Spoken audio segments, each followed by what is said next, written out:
अहिले पेट्रोलको दाम त यति धेरै महँगो भएको छ, यो बेलामा पनि किन सरकार चुपचाप छ भनेर भन्ने प्रश्न धेरैले उठाइराख्नु भएको छ। प्रश्न सोध्ने चाहिँ यो पेट्रोलको मूल्य किन बढाएको छ, सरकार किन चुपचाप बसेको छ भन्ने चाहिँ हावा प्रश्न हो यो चाहिँ। किनभने पेट्रोलको मूल्य सरकारले बढाएको होइन, यो विश्व बजारसँग सम्बन्धित छ। इरानमा चाहिँ जुन अहिले लडाईँ भएको छ, इरानको लडाईँले गर्दाखेरि नेपालमा मात्र होइन विश्वभर बढेको हो। यस्तो कुराहरू चाहिँ सरकारको कुरा होइन।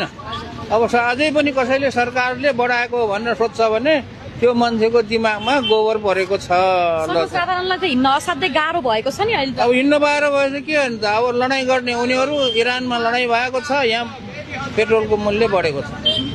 ल कसरी हेर्नु भएको छ, कतिको असहज हुँदो रहेछ अलिकति तपाईँले पनि त। असहज हुन्छ नि, असहज हुन्छ। पेट्रोलको गाडीमा चढ्ने बानी गरेपछि खुट्टाले हिँड्न असहज हुन्छ। अब के गर्ने, अब जे पर्छ त्यही बेहोर्नु पर्छ।